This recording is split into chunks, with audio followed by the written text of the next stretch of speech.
예, 이번에는 이제 창세기 17장 본문 말씀을 여기 큰 주제에 맞춰서 같이 이제 나눌 거니까 17장 15절부터 22절까지를 읽겠습니다. 여기 인용한 건 19절까지만 해드렸는데 아주 다 읽겠습니다. 15절부터 그 한 달 나갈 다 읽습니다. 하나님이 또 아브라함에게 이르시되 네 아내 사레는 이름을 사레라 하지 말고 사라라 하라. 새 이름을 지금 받는 거예요. 창세기 2장에서 짐승을 먼저 끌어다 줬더니 마음에 맞는 짐승이 없었죠.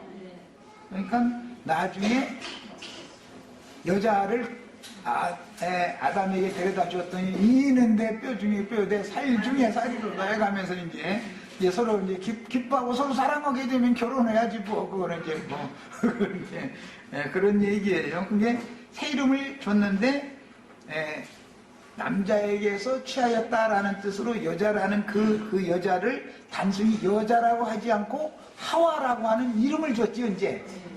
그런 것처럼 오늘 사레라는 이름이 사라가 되는 거예요. 그러려면 뭐를 해야 된다고요? 할례를 받아야 되는 거예요. 할례 받으면 사레가 사라가 돼. 새 이름을 받게 되는 거예요. 새 이름을 받는다라는 말은 할례 받는 날 이름 지어주는 게 유대인들은 율법이 그런 거예요. 그래서 유대인들은 아들을 낳으면 8일 만에 성전에 가서 제사장에 의해서 할례를 시켜주고 자기 뭐라고 이름을 질까 하는 부모가 이제 생각해둔 것이 있으면 그 조상의 그 유명한 조상이 있으면 그분 이름을 따는 경우가 대부분이 많고 없으면 그 자리에서 제사장이 이름을 지어주는 거예요. 이름을 받는 거예요. 이제 유대인의 율법이에요. 오늘 우리도 지금 자매님들이 오늘 새 이름 받는 거예요. 저지난주까지는 아브라함 되는 새 이름 받았으니까 이제 오늘은 자매님들이 다 새 이름 받는 거예요. 자, 그게 이제 오늘 중점이에요. 더 나갑니다. 사라라 하라. 내가 그에게, 이건 그녀에게예요. 전부 허 영문으로 허라고 되어 있는 건 이거는 전부 그녀라는 말이죠. 내가 그녀에게 복을 주어 그녀가 네게 아들을 낳게 하며 내가 그녀에게 복을 주어 그녀를 여러 민족의 어머니가 되게 하리니 민족의 여러 왕이 그녀에게서 나리라. 누구에게서? 그녀는 누구예요? 할례 받은 여자예요. 이제 창세기 용어로는, 구약 용어로는 여자에게는 할례가 없으니까 태가 치료를 받은 여자예요. 태가 치료를 받아 아들을 낳죠. 야, 아브라함이 엎드려 웃으며 마음속으로 이르되 100세 된 사람이 어찌 자식을 낳을까? 사라는 90세니 어찌 출산하리요 하고, 인간으로의 계산으로 봐서는 인간의 나이로 봐가지고는 이건 말도 안 되는 소리죠. 그런데 아브라함이 이에 하나님께 아뢰되 자기 계산을 내서 이제 지난번에는 여자가 자기 계산을 대고 아브라함에게 하가를 취해가지고 아들 하나 얻자 그랬는데 이번에는 아브라함이 하나님 보고 자기 계산되고 하는 소리를 하는 거예요. 이스마엘이나 하나님 앞에서 살기를 원하나이다. 저 앞에서는 다메섹 엘리에셀이니이다. 그러더니 이제는 한 단계는 나갔는데 이스마엘이나 하나님 앞에서 살기를 원하나이다. 이제 그런데 하나님이 이르시되 아니라. 이스마엘도 아니다. 엘리에셀도 아니고 이스마엘도 아니고 아닌 거예요. 하나님의 계획에는 네 아내 사라가 네게 아들을 낳으리니 너는 그 이름을 이삭이라 하라. 이름까지 지어져 버려. 아들을 아직 낳을 건 상상도 있을 수 없는 일이라고 생각하고 있는데 분명히 낳을 거니까 이름이랑 이삭이라고 해. 하고 이름까지 지어졌어요. 여기에서 할례 받는 날 이름을 지어주는 것이 유대인들의 관습이 나오는 거예요. 내가 그와 내 언약을 세우리니 사라가 낳은 아들과 언약을 너와 세운 언약을 이삭과 또 세우겠다 이제 그 말이에요. 그의 후손에게 영원한 언약이 되리라. 이스마엘에 대하여는 내가 네 말을 들었나니 내가 그에게 복을 주어 그를 매우 크게 생육하고 번성하게 할지라. 자, 복은 두 가지가 있죠. 땅의 복도 있고 하늘의 신령한 복도 있어요. 이삭은 하늘의 복을 받은 사람이고, 이삭과 야곱은, 이스마엘과 에서는 복은 받기는 받지요. 그런데 땅의 복을 받는 거예요. 그래서 이스마엘도 복을 받았어요. 자, 그에게 복을 주어 그를 매우 크게 생육하고 번성하게 할지라. 그가 12두령을 낳으리니, 여기는 이스라엘 12지파와 똑같죠? 두령 같은 말인데, 방백, 두령 같은데, 내가 그를 큰 나라가 되게 하려니와 그랬어요. 여기서는 거룩한 나라가 아니라 이제 큰 나라인데, 사라가 낳은 아들들은 여러 민족의 어머니이니까 여러 민족의 여러 왕들이 그녀를 통해서 낳게 된다. 이게 사라에게 주신 복이죠. 그런데 하갈이 낳은 이스마엘도 그로 하여금 큰 나라가 되게 한다. 이것은 결국 거룩한 성 예루살렘과 대비되는 큰 성 바벨론, 큰 음녀 교회가 되는 거예요. 내 언약은 내가 내년 이 기한에 사라가 네게 낳을 이삭과 세우리라. 그런 건 보면 내년이라는 것은 이제 곧 잉태돼가지고 한 해 지나면 아들 낳는다, 지금 그 말이죠. 그러니까는 이것은 창세기 시작에서부터 잉태하는 고통의 기간이 있어야죠. 10달 동안 점점 배가 불러오면은 참 힘들죠. 여러 가지로. 헛구역질도 했었고, 음식 냄새 난다고 자리 가라고 했었고, 그러면 남편은 쩔쩔 매지요. 그 기간 동안. 남편도 꼼짝 못하니까 뭐지. 완전히 왕이죠. 임신해놓고 나면 시아버지도 꼼짝 못해. 눈을 기는 시아버지도 배불러오는 며느리 앞에서는 째돌이도 그러죠.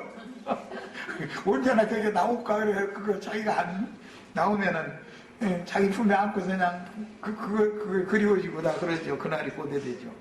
예, 인생사를 보면 영적 일을 알 수 있는 것이죠.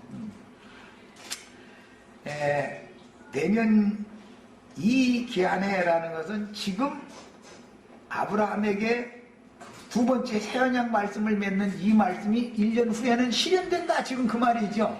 하나님은 말씀을 거짓말을 할 수 없죠. 사람이 그걸 믿느냐 안 믿느냐라는 것은 믿을 수 없는 것을 믿어지는 것이 믿음의 비밀이죠. 90세 먹은 여자가 할머니가 아들 낳았다고 그러면 이건 과학적으로 뭘로 증명을 하고 그러면 아무도 할 수 없는 일이에요, 이거는. 그런데 이제 신약에 보면은 맨 먼저 처녀가 낳은 아들이 오기 전에, 여자가 낳은 자 중에 큰 자 중에 큰 자가 오기 전에는 늙은 여자, 사가랴의 아내인 엘리사벳이 나이 많아서 이제 그는 고도에 가능이 없는 여자였죠. 그런데 하나님께서 그에게 아들을 줬죠. 그 아들이 누구였어요? 요한이에요. 야, 늙은 여자가 아들 낳는 수가 있어요. 그런데 예수는 늙은 여자가 난 게 아니라 처녀가 난 거예요. 이건 이제 비유를 생각해 봐야 돼요. 90세 된 여자는 늙은 여자죠. 100세 된 남자는 늙은 남자죠. 가망 없어요. 사가랴와 엘리사벳으로 상징된 거예요. 상징이에요. 이건 육의 자식을 낳기 때문에 상징인 거예요. 그러나 영적으로 아브라함과 이삭은, 영적으로 아브라함과 사라는 영적으로는 동갑이에요. 세상 나이로는 10살이 차이가 나죠. 아브라함 100세고 이 사례는 90세예요. 75세 때 아브라함 부름받는데 65세였었으니까 사례는 지금 부름받은 지 75세에서 부름받아가지고 지금 99세 때 약속하는 얘기니까, 그러면 24년이 지났는데 똑같이 부름받아 나왔죠. 아브라함이 사례와 같이 나왔으니까 신앙생활을 24년 했어요. 그래서 영적 나이는 몇 살이에요? 지금이 가임기죠. 아브라함이 육신적으로는 늙은이지만 영적으로는 24세, 아주 제일 싱싱한 나이예요. 좀 사람 뭐 싱싱하다 보니까 좀 생선 생각나면 좀 그러네. 제일 힘이 있는 때예요. 아주 가장 좋은 유전자를 퍼뜨릴 수 있는 나이죠.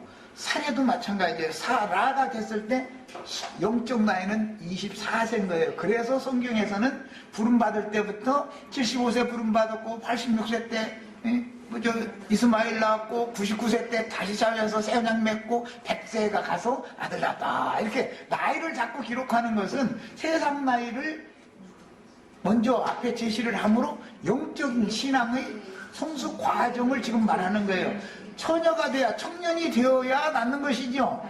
그 전에는 왜 못 낳았어요? 그러면은 아이 낳을 때가 청년 처녀가 안 된 거예요. 그런데 이제 아무리 남편은 할례를 받았을지라도 여자가 태를 고침 받아 가지고 할례 받은 남편의 씨를 받을 때 여자도 새 이름을 받는다는 거, 할례를 받는 거예요. 하늘문이 열리는 거죠. 그때 하늘문이 열려요. 성경에는 문이 2번 열려요. 홍해바다를 건너서 나올 때, 모태에서 우리가 거듭날 때 어머니가 내 대신 피를 흘려줬죠. 대신 흘린 거예요. 그것은 대신 어머니가 피를 흘려가지고 나온 것은 홍해바다를 건너 나온 거예요. 요단강을 건너갈 때는 내가 직접 흘리는 거예요. 처녀가 남자 같으면 할례산에서 할례를 받아요. 그건 구약이기 때문에 여자가 할례 받는다고는 하지 않았어요. 왜? 여자와 어린아이는 할례를 받지 않았기 때문에 계시에서 빠지는 이제 율법을 해야 되기 때문에 할례를 행하는 얘기가 여자에게는 없는데, 그렇다고 해서 가나안 땅에 들어갈 때 방에서 새로 태어난 사람들이 남자들만 들어갔겠어요? 여자들, 어린아이들, 어머니, 아버지 다 데리고 같이 가는 것이지, 가는데도 실제적으로 그 땅을 점령하고 그 땅에 생육하고 번성할 사람들이 되려면 청년 남자만 가갖고는 안 되죠. 부인이 있어야죠.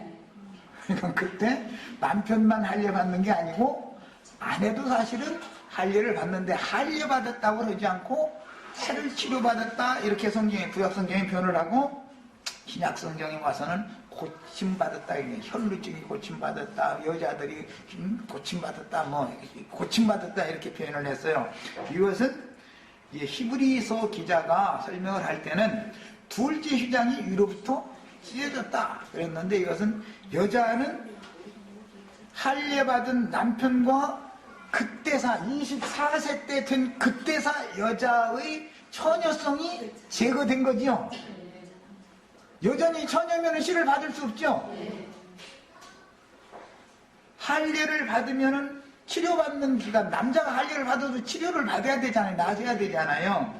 기간이 있는 것처럼 여자가 당연히 처녀성이 제거되어지면 그 치료받는 기간이 필요한 것이죠. 이게 상징이에요. 이런 것들이 다. 이런 이제 성경 이야기를 잘 기본적으로 성경이 말하고자 하는 의미를 이제 설명을 하기 위해서 이런저런 얘기한 거예요. 자, 더 읽어나가겠습니다. 이스마엘에 대하여는 내가 네 말을 들었나니 내가 그에게 복을 주어 그를 매우 크게 생육하고 번성하게 한다. 그리고 그를 12두령을 낳게 해주겠다. 그러니까 자, 그러면 이스마엘은 알고 보면은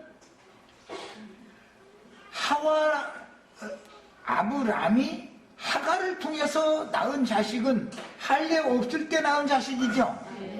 그래서 뒤에 이제 구약 성경에서는 블레셋의 5 방백으로 이게 상징이 되는데, 이것은 참 어려운 내용이에요. 여호와의 괴를 사무엘 때 사무엘의 스승이었던 엘리 제사장의 아들들이 비나스와 흠니가 블레셋의 침공을 받고 나가서 괴를 메고 나갔다가 오히려 뺏겨버렸죠. 괴를 앞세워서 싸우면은 당연히 이겨야 되잖아요. 여호와가 싸워줬다면. 여호와가 함께하여 싸워주지 않으면 지는 거죠. 아이성에서 이미 경험했던 일이죠. 여호수아와 가나안 땅에 들어갔지만 함께 가서 할례도 다 받고 그랬지만 여호와의 괴를 앞세워서 가지 않고 이거 깔보고서 그냥 아이성에게 침략을 해서 한 주먹거리도 안 되는 것들 일감사 갔는데 오히려 패했잖아요. 그런 경험을 한 일이 훗날 사사기 500년이 지난 다음에 마지막 사사했었던 엘리 제사장 때 온다 이거예요. 와가지고 괴를 빼앗아가지고 가면 블레셋은 특징이 블레셋이라는 건 할례 없는 자라는 것이 특징이에요. 그래서 그 사울 왕은 할례 없는 블레셋 사람들에게 죽임당하지 않으려고 자기 그 병기를 들고 뒤따르는 사람 보고 네가 날 죽여다고 그랬는데 아이 그놈도 알고 봤더니 말이요. 그 할례 받지 않은 아말렉 족속이었잖아요. 그래서 결국은 할례 없는 자에게 죽은 거예요. 사울은. 그러나 다윗은 블레셋을 제압하고 아말렉도 싹 쓸어버리잖아요. 야, 이것이 이기는 자에 대한 상징인 거예요, 다윗. 예. 야, 우리는 이제 여기까지 나가는 구원을 지금 추구를 하는 거예요. 그런데 사울도 왕은 왕이에요. 엘리 제사장도 제사장은 제사장이에요. 비나스와 흠리도 제사장이죠, 당연히. 그런데 괴를 뺏기는 제사장, 수치당하는 제사장. 그렇다고 해서 괴를 사람이 지켜준 것이 아니죠. 괴는, 언약궤는 스스로 지키죠. 자기 자신을. 언약궤는 자기네 사당에다 갖다 놓아놨더니 그날 아침에 제사 드리려고 이제 아침 제사하려고 가서 봤더니 자기네들 그 다본심은 모가지 똑 부러지고 팔뚝 똑똑 잘라지고 해가지고 문지방 이러고 누워있더라는 거야. 그러니까 아이고 이 여호와 신호고 우리 신호고는 상대가 안 되는 거 하거든. 아이고 이거 이 신 좀 빨리 좀 치야 되겠다. 우리 잘 되게 하려고. 이제 그래가지고 5군데를 쭉 5성을 다 돌아가지고 결국은 다윗을 통해서 예루살렘 성에 이제 내올리게 와서 이제 언약궤가 이게 빙 둘러 이제 예언을 한 바퀴 하고 오실 곳으로 오신 거예요. 이것이 계시록 7교회에서 이런 자들 두 교회에는 문제가 없는데 서머나 교회와 빌라델피아 교회였죠. 5교회는 문제가 있죠. 그거 다 돌아다니는 거예요. 다 돌아다니고 여행할 거 이제 예수님이 여행 다 하고 나서 에이 나 이제 너희들하고 안 놀아 그러고서는 하늘의 쉬운 산으로 올라가셨다는 거예요. 이제 옮긴 것이죠. 그게 장자교회예요. 장자교회. 촛대로 옮겼다 이거예요. 이렇게 쭉 돌아서 5 회개를 촉구하는 그런 곳을 다 돌아서 이제 하늘의 장자교회로 촛대가 옮겨진 거예요. 우리는 그러니까 당연히 교회를 쫓아가야 되는 것이죠. 네. 이것이 믿음으로 행하는 거예요. 교회를 앞세워서 싸우는 거예요. 이제 싸워도. 그런데 내가 싸우는 게 아니죠. 사실은 이제 교회가 가는 곳에 왕보를 앞에 보내가지고 미리 다 이렇게 길을 열어주고 한다 그랬으니까 우리 뒤따라가면서 소리 질러 그러면 와 하고 소리만 질러면 되는 거죠. 근데 이제 맨 나중에 하는 이게 참 중요해요. 다 들었으면 가 소리 질러라고 할 때 소리 질르셔야 돼. 네. 소리 질르는 연습시키느라고 이러는 거예요. 이처럼 여자가 이제 새 이름을 갖는 이야기가 성경에 나오는데 남자만 새 이름을 갖는 게 아니라 여자도 새 이름을 갖는다. 새 이름을 갖는다라는 말은 계시록 3장 12절에 한번 먼저 나왔죠. 하나님의 이름과 하늘의 하나님께로부터 내려오는 거룩한 성 새 예루살렘의 이름과 나의 새 이름을 그이 위에 기록하여 주리라. 거기에 나오는 그이 위에 하는 우리는 그이가 다 돼야 되겠죠. 오늘 여자 할례시키고 새 이름 주는다고 내가 얘기하는 거예요. 자, 그 새 이름을 받은 사람들이 짐승의 이름을 가지고 대적하는 자들을 싸워서 이기는 이야기가 계시록 이제 13장에 나오죠. 짐승의 이름. 창세기 2장에 짐승부터 데려다가 그 이름 지어줬다는 거잖아요. 그런데 하나님이 하와라는 새 이름을 줬죠. 여자에게. 자, 새 이름을 받아야 되는 거예요. 새 이름을 받으려면 여자도 할례를 받아야 되는 거다. 여자도 할례를 받는데 이것은 하늘에서부터 성소의 둘째 휘장이 위로부터 찢어진다라고 표현을 했는데 이것은 상징으로서 처녀성이 제거돼야 된다는 말이야. 그 다음에서 하나님의 말씀을 인자사 정말로 지성소에 들어가서 영광의 그룹 사이에서 친히 들려주신 그 음성을 들을 때 이것이 믿음으로 화합된 사람이다 이 말이야. 광야에서 모세를 통해서 대신 전해주는 말을 듣고서 들을 때는 그것도 믿음은 믿음이죠.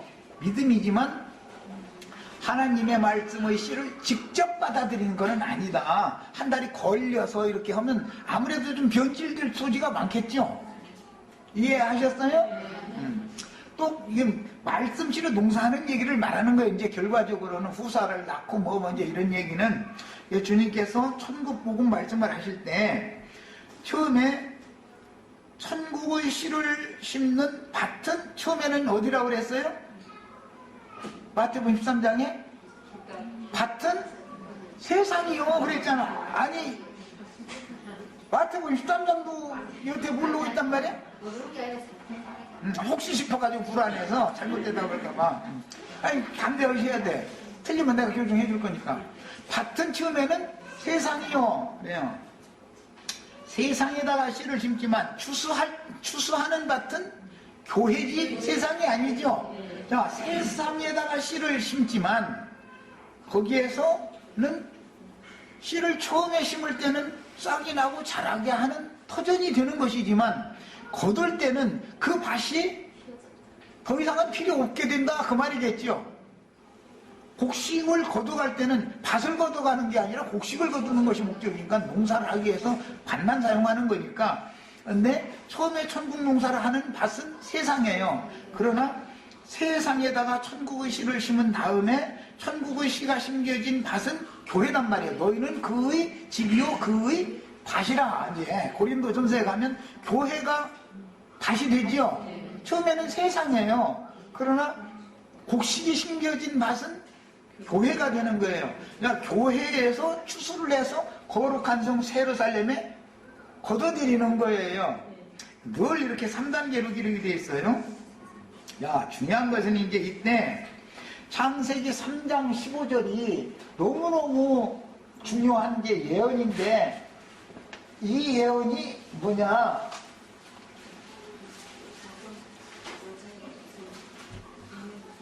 여자의 후손과 뱀의 후손 이야기죠. 거기 후손이라는 말은 원문대로 그건 이미 여러 번 말씀드렸지만 남자단 말이에요. 후손 할 때 시 계대를 이어가는 남자라는 용어예요. 예, 이번 계시록 강의 이번에 이제 곧 이제 그 발간할 건데 거기에는 남자 성경에 말하는 남자 낳는 여자와 여자 낳는 여자 이것이 얼마나 중요한 말인지를 아시려면 남자라는 용어와 여자라는 용어를 알아야 돼. 기본적으로 남자는 하나님이란 거고 여자는 남자에게서 낳다라는 뜻으로 여자라고 한다라는 거 아까 이미 말씀 읽었어요. 창세기 3장 15절은 기독교계에서도 얼마나 중요하게 여기는 구절인지 몰라요. 예수님에 대한 예언이다라고 다 그렇게 알고 있죠. 여자가 아들을 낳으면 그 여자가 낳은 남자는 뱀의 머리를 깰 것이다. 그리고 뱀은 그 여자의 아들의 발꿈치를 부를 것이다. 이렇게 예언이 되어 있어요. 여자가 남자를 낳아요. 뱀의 후손도 여자의 후손과 대대로 원수로서 싸움은 매 세대에 계속되는 거예요. 자, 이제 우리는 여자의 후손이죠.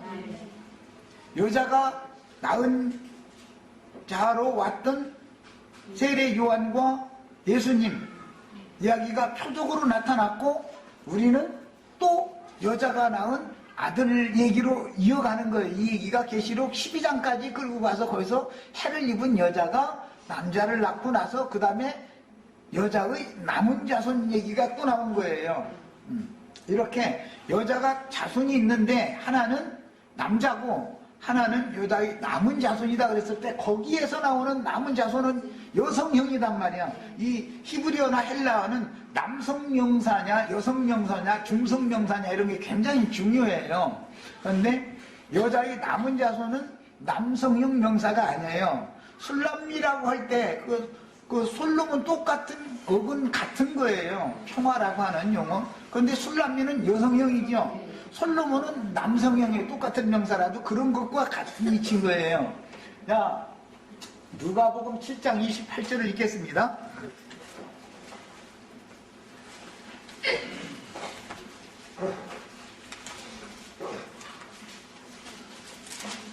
누가복음 7장 28절. 자, 읽습니다.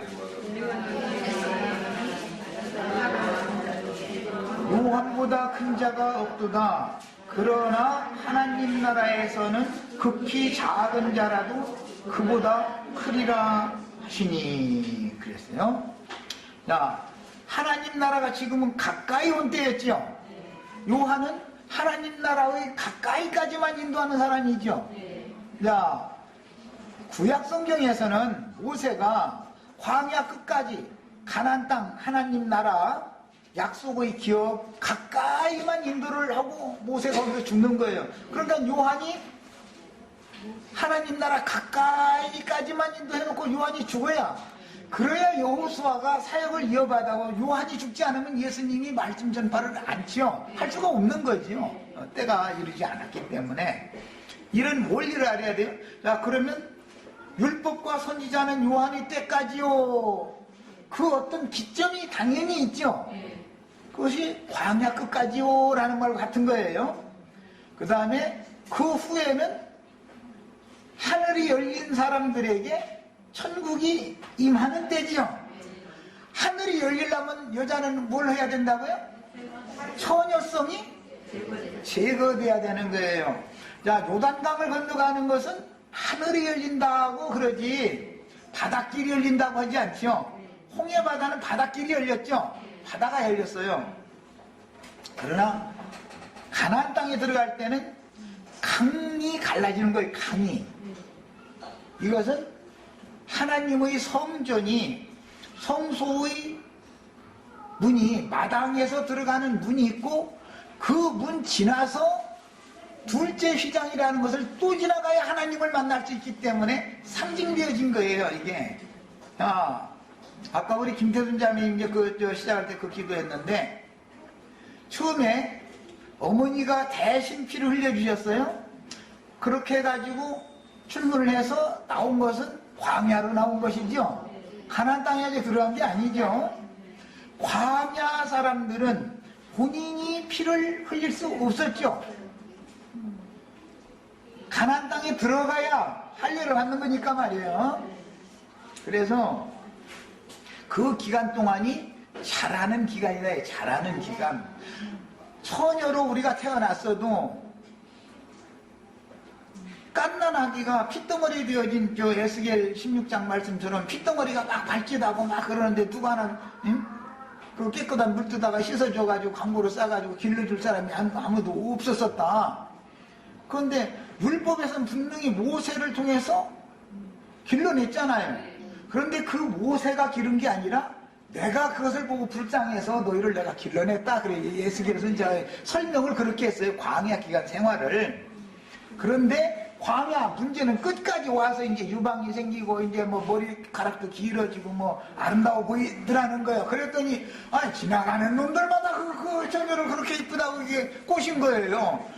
그러면 정신 들여서 자기를 길러준, 맑은 물로 씻고 막 이쁜 옷도 입혀주고 뭐 물돼지 가지고 신인가 뭐 신겨줘 가면서 막 그냥 광야를 걷는데 발바닥 부르지 않게 하려고 물돼지 가지고 신겨준 거잖아요.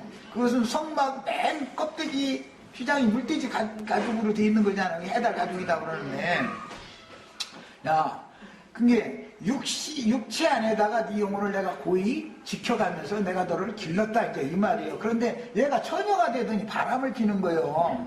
예. 그것이 해종원 사람들이죠. 바람핀 사람들, 상징이요. 사람들은 약속의 땅에 못 들어간 거예요. 약속의 땅에. 우리는 지금 여기에서 정결한 처녀가 하나님 앞에서 고침을 받아가지고 정말로 주님과 우리 사이에 이제 교회와 주님이 어떤 교회를 통해서 아들을 낳을 거냐 이 말인데, 해를 입은 교회를 세워야만 그 여자가 낳은 아들만 이기는 자가 된다 이제 이 얘기인데, 당연히 우리는 이 세상에서 육체로 아직 살아있는 동안에 추구할 것이 뭐냐면 해를 입은 한 여자로 상징되어지는 하늘의 장자들을 낳는 교회가 되어져야 되죠. 우리가 신앙을 추구하는 것이 이제 이 부분이에요. 그만큼 이건 어려운 거예요. 그러려면 특징이 뭐냐면 남편도 할례를 받은 남편이어야 되니까 예수의 성령이어야 되는 것이고, 믿는 교회도 태를 치료를 받아가지고 남편과 이제 뭐 주와 합하여 한 영이 된다 이제 그러는데, 한 영이 되려면 태의 내면 그 아기 집이지, 그러니까 자궁이라고는 거기에 생명의 씨가 들어가서 착상을 해서 사내 아이로 잉태되고 그 다음에 뭐 해산시키고 이제 이렇게 이 일이 진행이 되려면 당연히 둘째 입장이 찢어져야죠. 그런데 나는 처녀가 더 좋다고 해가면서 이제 계속 이러고 있으면은 일이 안 되는 거죠. 말하자면 후사에게는 할 수가 없는 것이죠. 예, 이것은 완전한 데 나가기까지 지키는 것이 아름다울 때가 있고, 당연히 누구를 위해서 지켰어야 되는데, 혼인을 했으면 그 남편을 위해서 여태 지킨 거 아니요. 근데 남편이 왔는데도 나는 처녀로 살겠다고 이러면 처녀 귀신 되는 거지, 뭐 할 수 없는 거지. 이것이 여자의 해산의 원리예요. 그 피 흘림이 양면성이 있다. 어머니가 대신 흘려, 예수님이 대신 흘려준 거 남자들 같으면은 예수의 피로 구원받고 이제 이것만 날마다 이제 그 사람들은 특징이 뭐냐면 십자가냐, 십자가. 그런데 그 십자가가 자기 십자가는 아니고 예수님이 그냥 대신 져주는 그 십자가. 그리고 자기는 그냥 십자가와 상관없는 막 그냥 복이나 받는 이런 신앙에서 벗어나지를 못한다 이거예요. 그런데 각자 자기 십자가를 지고 먼저 십자가 지고 앞서가신 주님을 따라오라는 것이 주님의 분부지요.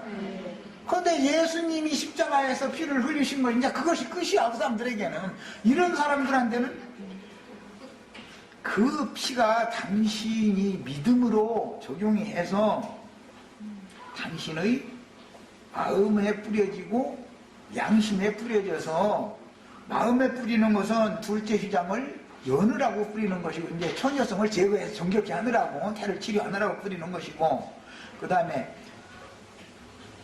이제 그 지성소 안에 들어갔으면 거기 속죄소에다가 또 피를 뿌려가지고서 완전히 하나님과 상통, 교통이 될 수 있어야 주합하에 한 영이 되든지 뭐가 될 거 아니겠어요. 그런데 광야에서, 즉 성소에서 떡상에다가 진설해 놓는 떡만 먹고 나오고 그 떡만 먹고 나오고 하는 건 광야의 만나만 먹는 신앙생활을 했다 그 말이죠. 가나안 땅에 들어갔다, 이제 이건 이제 지성소에 들어갔다. 속죄소 제사까지 완성이 된 사람들은 속죄소의 양면에는 영광의 그룹들이 있어서 영광의 그룹들 사이에서 친히 말씀해 주시는 그 말씀을 들어야, 그 말씀을 듣고 그 말씀이 믿어져야 믿음으로 화배된 것이죠. 이제는 생명을 잉태할 수 있죠. 이 말이에요. 광야에서는 절대로 아들을 낳을 수가 없다. 광야 사람들은 속죄소 그 궤 속에 감추인 만나가 들어있죠.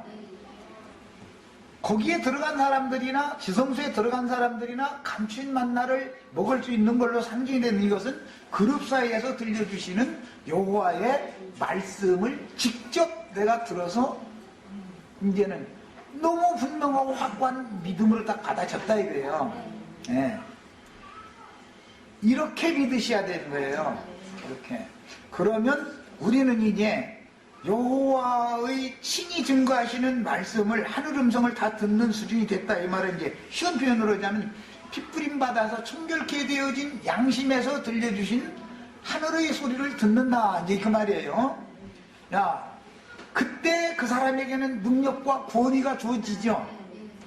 하나님은 말씀으로 권위 주시고 말씀으로 모든 걸 해가는 거예요. 죽은 자도 살리고 없는 것도 있는 같이 불러서 그냥 쓰시고 다 이렇게 하시는데, 대리자를 통해서 듣는 그 말만 믿을 때와 직접 듣는 하나님의 말씀을 듣는 것은 수준의 차이가 다른 것이다 이 말이에요. 신앙에서는 수준 차이가 다른 거예요. 우리는 처녀로서 정결함을 받은 다음에 둘째 휘장이 찢어지는, 즉 처녀성이 제거되는 경험을 하고 하나님께서 친히 들려주시는 하늘의 음성을 다 들으셔야 돼. 그래서 나는 쉽게 표현하느라고 지금까지 계속 기독교계에서는 직통계시를 받으면 이단이다 이렇게 가르치죠. 그래서 나는 악착같이 형제자매님들은 직통계시 받으셔야 된다. 직통계시를 받아야 왕족이다. 땅의 왕들은 거룩한 성, 하나님의 영광만 충만한 성에 들어가는, 자기 영광을 가지고 거룩한 성에 들어가는 본의를 다 받은 사람들이죠. 이 사람들이나 오는 세상에서 왕 노릇을 할 수 있는 거다.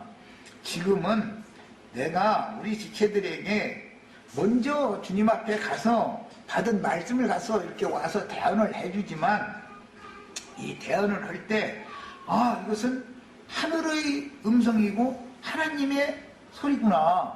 이것은 본인들이 계시로 깨달아져야 되는데, 계시를 받으려면 하늘이 열려야죠.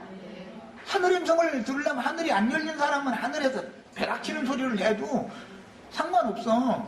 요즘에 김정일이가 이렇게 우리 땅에다가 벼락 던지겠다고 자꾸 이게 엉켜놔서 왔는데, 그런데 우리나라 뭐 장관 또는 청와대 참모부 잡혀갈 소리를 감사합니다. 뭐 시키려고 이렇게 뒷조사를 해보면은 맨 도둑질 해가지고 외국은행에다가 돈 잔뜩 갖다 일치해놓고 그랬다는 거거든요. 그러면 그놈들이 만약에 그런 놈들이 우리나라 7장강이 오면은 지 있는 재산 다 내놓고 이거 전쟁 비용으로 써야 된다고 해가면서 앞장서서 국민들 격려해가지고 우리가 기왕 여태까지 힘들었지만 있는 거 서로가 내놓고, 응? 뭐 채권들 국가가 할 수 없이 이제 전쟁 비용 하려면 채권 찍어야지 뭐 빚내는 수밖에 더 있어. 그럼 채권들 많이 사시라고 말이야. 할 수 있다고. 전쟁 끝나면 이거 말이야. 이자 막 몇십 프로를 막 원래 줄 거니까 막 할 때 그때 이자 오지라면 우리들 막 돈으로 다 할 거니까 걱정 말고 믿고 나라를 믿고 막 채권들 사시라고 이렇게 해가지고 전쟁 비용을 조달을 해야 되잖아. 근데 그놈들이 전쟁 비용 조달하고 그렇게 할 것 같아요? 도망갈 것 같아요? 나는 그냥 불안해. 그런 놈들이요. 너무 불안해 아주. 결국은 우리 불쌍한 우리 아들 우리 손자들이나 허리 휘어지고 피는 우리가 흘려야 될 것 같은 불안한 예감이 들어. 그놈들은 아주 지금 속으로는 쾌재를 불러가면서 아이 잘됐다고 나는 인제사 이제 해가면서 딴 생각 혹시 하고 있을까 싶어. 왜 정부분가 어딘가 안기분가 거기서 또 들으면 잡아갈까 하면서 잡아가려면 가래. 하는 짓거리를 보면 뭐니 어떻게 돌아간 걸 다 알잖아. 네, 그런 사고를 가졌다라는 것은 영적으로도 너무 하나님을 등진, 입으로는 여호와야 예수야 했었지만 마음은 엉뚱한 데가 가 있다는 것이죠. 이게 바람피는 여자죠. 이런 거다 이거예요. 이 여자를 통해서는 절대로 주님이 이기는 자를 생산할 수 없다. 우리는 그래서 특징이 정절을 지켜야 돼요. 시온산에서는 14만 4천이라는 그 여자는, 주님 배필된 여자는, 첫째는 여자로 말미암아 더럽히지 않고 정절이 있는 자다 그랬더니 신부되고 그렇게 하면 그게 정절이 있다고 또 그랬다고. 이건 참 설명하기도 어렵고, 그 다음에 땅에서 구속함을 받아야 돼요. 그 다음에 사람에게서도 구속함을 받아야 돼요. 그 인간들은 정상적인 그리스도의 사람이 아니라 짐승인간들이기 때문에 거기서도 다 벗어나셔야 돼. 이 광야라고 하는 데서는 무조건 나오는 거예요. 나와가지고 가나안 땅에 들어가서 할례를 받고 영적 전쟁을 하는 목적은 하늘의 시온산에 세운 예루살렘 성을 우리가 재건하고 그 위에 성전을 세우려는 목적이죠. 이것이 우리가 추구하는 하늘의 장작교회를 세우는 목적이다 이 말이야. 내가 무슨 기독교계 무슨 장로교만 있으면 너 좋으냐 나쁘냐 난 이거 옳으냐 그러냐 이런 얘기를 하는 게 아니에요. 그거는 계시가 필요하다. 교회를 어떤 교회 생활을 할 거냐라는 것은 할례 받기 전에, 새 이름을 받기 전에 사람들 보고는 백날려가 떠들어도 다 그냥 한 귀로 듣고 한 귀로 생각, 뭔 소리를 하는지 못 알아듣는 거예요. 뭔 소리를 하는지. 이 말이 어렵기는 어려워요. 대신 피를 흘려주는 것과 내가 자라가지고 내 남편과 생명의 납을 맺느라고 남편이 나를 통해서 직접 피를 흘리게 해주는 것과 남편이 피를 흘리게 해줄 때 그때 나는 깨끗한 처녀라는 증명이 나타나는 거죠. 이럴 때는 남편이 사랑하지 말라고 해도 사랑하게 돼 있어. 그런데 세상에서도 이거 뭐 이상한 여자구만, 만약에 남편이 만약에 그런 느낌이 만약에 들었다 그러면 이게 좀 심한 말이 같은데, 그러면 사랑이 안 가겠죠. 그 말 필요도 없는 것이죠. 자꾸 불안하고 뭐 아내가 어디 나간다고 해서 그러면은 그거 좀 이게 뭐 심부름 전다가 이렇게 해서 좀 알아보라 하고 싶은 남자라고 그런 충동 없겠어? 질투 얘기하지만 여자 질투는 아무것도 아닌 거예요. 남자가 질투하면 남자 손에 걸리면 주먹으로 다려버리니까. 만약 여자가 엉뚱한 짓 했다가는, 그런데 남자가 엉뚱한 짓 해도 와서 다 잘못했네 하면 죽인다 해서도 나중에 저 밥상 차린데 보면 밥 한 그릇 딱딱 올라오게 돼 있어. 여자하고 남자하고는 하나님은 질투하시는 하나님이에요. 하나님의 질투는 불당해요. 네. 그래서 하나님은 이 더럽힘 당한 여자인 교회를 그냥 두지 않는다는 거예요. 이게 그래서 결국 어떻게 했어요? 막 그 여자를 그냥 심판하는 것도 아니고 막 벌거벗겨가지고 막 만천하에 막 자기 부인에게 벌거벗겨가지고 이게 모든 사람들 보라고 내쫓아가지고 막 다 보라고 구경식. 그러면 인간의 말로 하자면 그건 정말 고개를 못 들지요. 그럼 이제 만약에 다시 살 수도 없고 또 그 동네에서는 떠나야 되는 거예요, 그 여자는. 그리고 나서도 구경 실컷 시킨다면 아주 불 살아버린대잖아. 그 불고기 만들어가지고 공중 나는 새들 보고 다 와서 뜯어먹으라고 이제 그냥 줘버린다는 거예요. 이 하나님의 질투는 이렇게 어마어마하다. 그래서 인간적인 세상 사람들 심판받는 얘기만 했었지만 기독교 계가 가늠하는 여자들이라고 이제 나오는 이 음료 교회에 대한 심판이 더 크다는 걸 아셔야 되는데, 이런 것을 너무 몰라 가르치지를 않아. 기본적으로 하나님이 얼마나 정결한 처녀 교회를 요구하시는지, 해를 입은 교회를 얼마나 요구하시는지에 대한 이상이 없어서 그러는 거죠. 자, 그 다음에 이제 오늘 해드린 말씀 중에 창세기 3장 15절에는 여자가 낳은 남자가 뱀의 머리를 깨는 얘기, 이건 예언이에요. 예레미야서 31장 21절, 그거 안 적어놨구나. 여기다 칸이 없어서 안 적었구나. 예레미야 31장 22절 빨리 찾아 읽습니다. 예레미야 31장 22절. 야, 찾으신 분 큰 소리를 읽어요?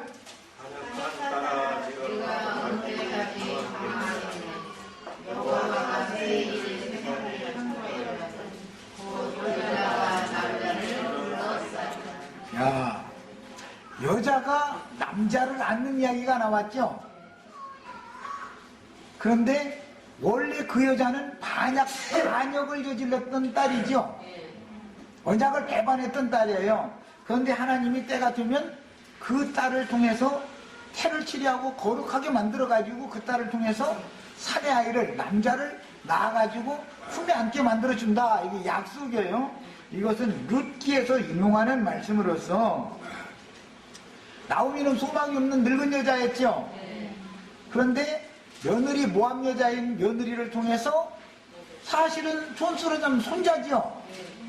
아들을 낳았는데, 며느리를 통해서 손자를 낳았는데, 자기 무릎에 앉혀놓고서 하나님을 찬양할 때 보면 나오미가 아들을 낳았다. 그렇게 해서 늙은 여자가 아들 낳는 얘기가 거기 나온 거예요. 반역한 딸도 하나님이 치료를 하시면 능히 남자를 낳게 해주실 수 있는 거예요. 우리가 다 타락된 세상에서 나와가지고 교회 생활한다고 세속교계 생활하면서 반역한 딸 노릇을 했다가 다시 즉 바벨론에서 돌아온 소수의 무리를 통해서 해를 입은 여자가 낳는 아들을 낳게 해주는 예언이 우리를 통해서 꼭 이루어져야 되겠어요. 나는 이게 목숨 내놓고 이걸 계속 증거하는 중이에요, 지금. 자, 여기까지 하고 이 시간은 마치고, 이제 오후 시간에 참하신 다음 형제님들이, 자매님들이 이렇게 교제를 나누시고, 이건 자료를 해드렸으니까 자료를 인용한 성구 전부 찾아가면서 꼭 읽으셔야 돼요. 오늘 내가 2시간 동안에 이 자료 전체 10페이지나 되는 이 자료를 요약해서 강론을 한 거예요. 이걸 마음에 담아두시고 이걸 이 자료를 꼭 읽으시길 바래요. 자, 기도하고 마치겠습니다.